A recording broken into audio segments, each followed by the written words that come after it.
adoption.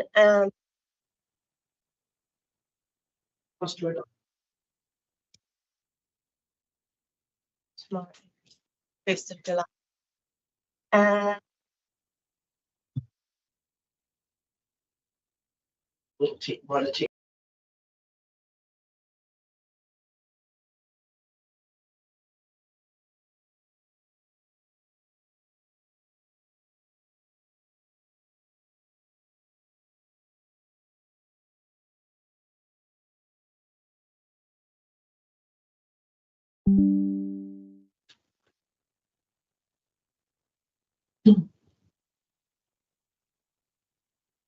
With the way with technology. I think we're right now. Yeah. When I talk and I don't echo, I know you've nailed it. Thank you. Right. Carry on, thanks, Ian. Yes. Presenting the annual plan 2025-26 for adoption, which will come into effect from tomorrow, 1st of July.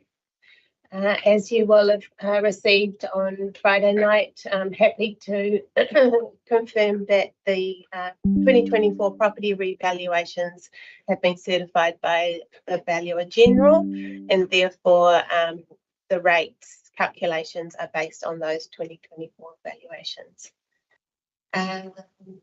You will have received slightly updated resolutions on Friday night as well.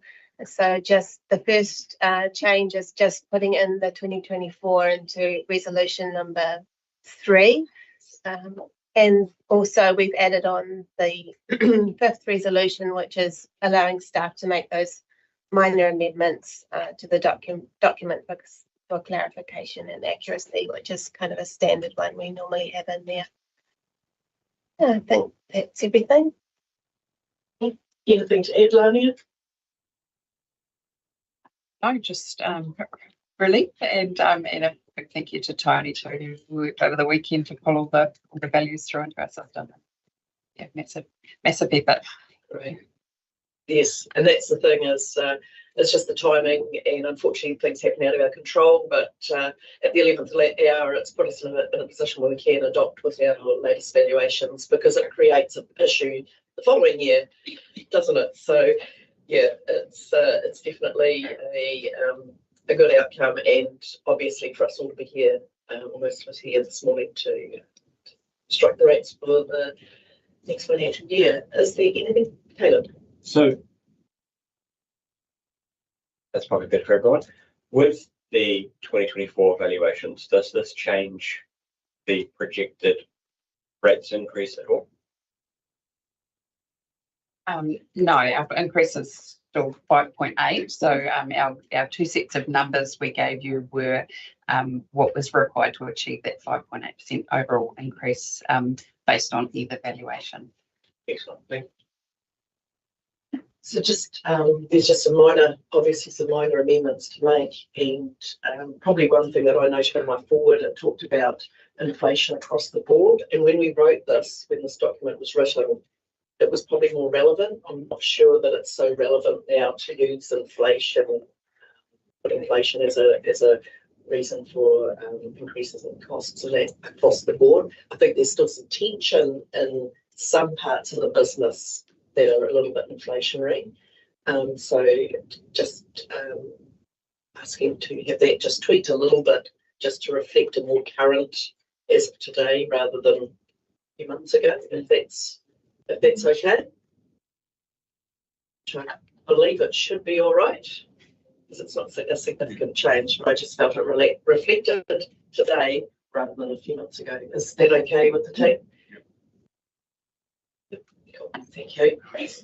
And I understand there was just a couple of typos in there to rectify around some things like that. Well, if there are no, anyone got anything else, questions of the team? It's been a relief to get on, sure everyone's side, a big sigh of relief on Friday night when they came through. So if there are no questions or verification, I'll ask someone like to put the motion. Yeah, I'm more than happy to put the motion, and yeah, just acknowledging the huge amount of work to get it across the line, and it is a huge sense of relief. It is a clean slate moving forward, so thank you so much for all of that. And I'll just reference the the proposed resolution in the email, which was that the council receives the report, the council adopts the annual plan 25-26 to come into effect the 1st of July.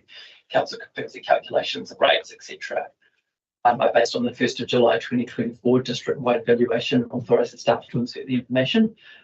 Council authorises staff to update commentary on local water done well with the council decision as of last week. And the 5th point, that the council authorises the staff to make other minor amendments to the document for clarification or accuracy, which will also include the worship's request around the inflationary language. So happy to move that. James, have a seconder, please. Thank you, Sharon. I'll put the vote. All those in favour, please say aye. Aye. Against? Carried. Thank you. Right, now to item 7.2, which is the setting of the rates. So that was the annual plan. We'll now do the setting of the rates.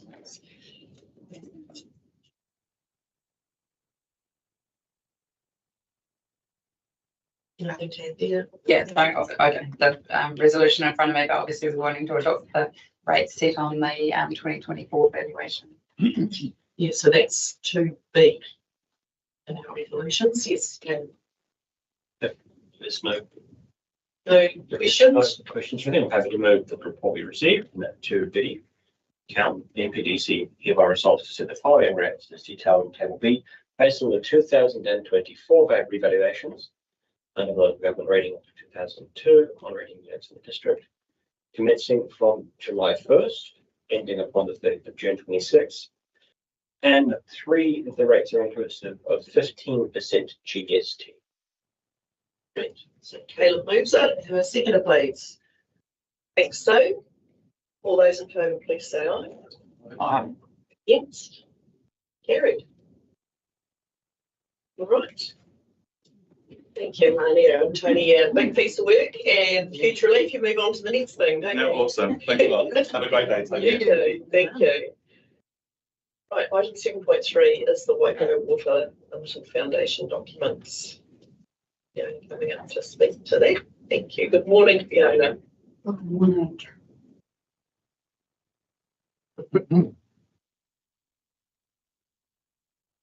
Good morning. So the suite of documents we have before you this morning is Waikato Waters Limited Foundation documents. There are 3 documents for your consideration. The Constitution of Waikato Waters Limited, which sets out the statutory governance framework for the company. The shareholders agreement, which defines the rights and responsibilities of the shareholding councils and the terms of the collective decision making, and embedded within the shareholder agreement is the transfer agreement template, which is the documenting of the legal and operational transfer of the water services from each council to the CCO. So these documents before you today are quite complex. We've done hopefully a number of cross references and checks, and so the recommendations before you this morning are quite comprehensive, and they include consideration of your appointment to the shareholders forum committee, and an alternative, the appointment of the chief executive. So some very complex issues and very detailed responsibilities and accountabilities required to move this forward. We've also tried to identify for you the implication of the documents on the water services delivery plan and our development contributions. So hopefully there is enough information there for you today to make a considered decision. Thank you. Yeah, it certainly is a big piece of work, and you can see that it's been professionally written. There's a lot of information there, and again, it's the building blocks to set this entity up with a strong foundation and to ensure its success. So, and had we been going independently, I think we would have been faced with a bit of this documentation anyway.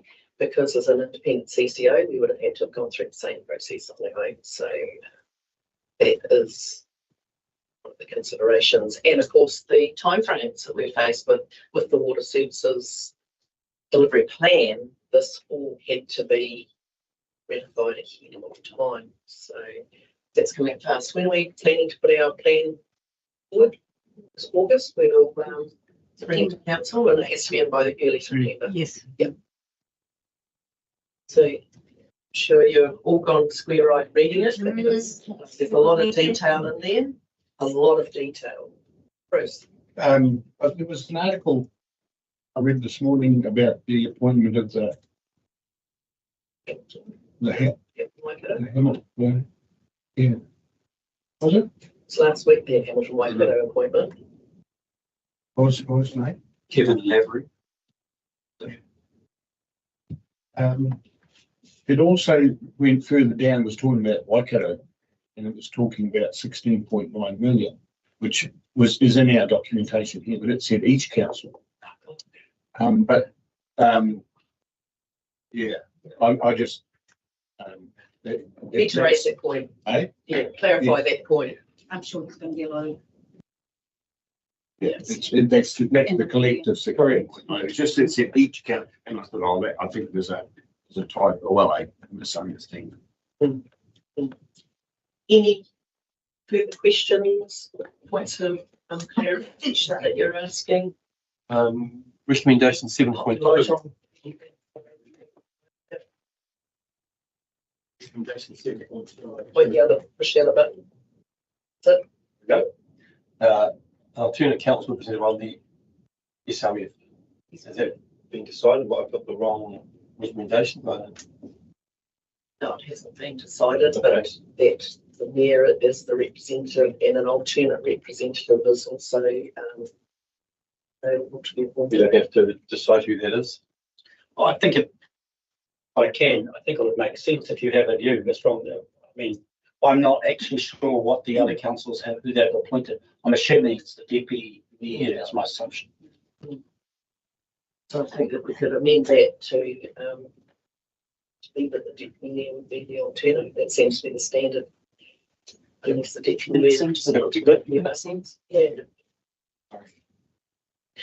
Couldn't have to be. Thank you, Peter. Thanks for that clarification. Is there any other discussion? It's a lot to digest.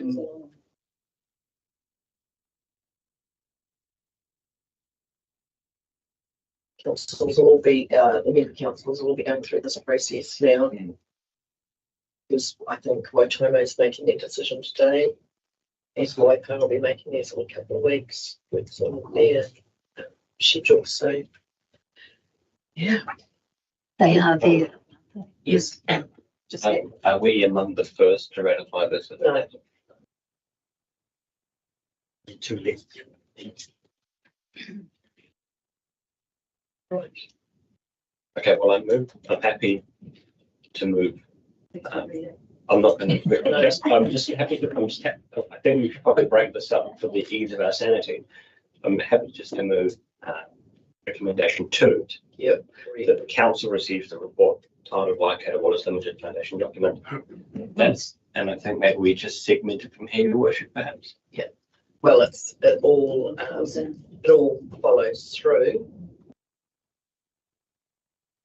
Got to split it, yeah, because we split it to that point because we needed number 2, so we're going to move that recommendation first on its own. Okay, moved Caleb, seconded Sharon. All those in favour, please say aye. Aye. Against? Carried. Right. Then we move on to the following recommendations 3 through to 14. And that's where we note that 7.2, the alternate council representative on the SRF be the deputy mayor. Then, are there any other amendments that anyone wishes to make? I don't think there will be any. So would someone like to move those recommendations? Thanks, Peter. Seconded, please. Seconded, Bruce. All those in favour, further discussion, vote. All those in favour, please say aye. Aye. Against? Carried. And as we said, the work really does continue. It's this goes to the next stage, and it's not just one sprint; it's a multiple sprint, isn't it? It's like an ultra marathon that's in front of us. And I'd just like to note that had the water reforms of the previous government carried through, tomorrow would have been day one of the Three Waters reforms. I can comment there, Adrian. Can I please extend my thanks to the council, firstly for your comments last week in your meeting when you made your decision. Those comments were some of our staff who are most affected by this were listening, and we met with most of the staff affected directly, and there's some who are not very affected. And we reinforced and shared the comments of council regarding the desire to ensure that our staff are looked after and supported through this whole process. So that was much appreciated from staff. Can I also thank council for your willingness and flexibility to cater for quite extraordinary circumstances to have a meeting on the 30th of June. Quite extraordinary. Never had that situation in my career. But your willingness to be prepared to be flexible is much appreciated by our team. And on that note, can I also thank our team to deal with quite difficult circumstances, both in this matter and the previous one, for matters outside of our control. The team's willingness also to adapt and to make sure that we produce information for you to ensure that you can consider these matters appropriately and with appropriate time. It's been a lot of work on behalf of the team, so thank you to you, and also thank you to all of our team. It's a bit of a relief to get to here, but as you pointed out, now we start the next race. Thank you very much. Thanks, Manaia. Yeah, I think just adding on from my comment before about the water reforms that would have been due to start tomorrow, obviously those were rescinded wound back with the change in government, and I think we've landed on a far more politically acceptable alternative here with going with Waikato Waters. We've done well, and going forward, that's the way we have agreed to go. So thank you, everyone. With that, I will now close the meeting. Well, Thank you.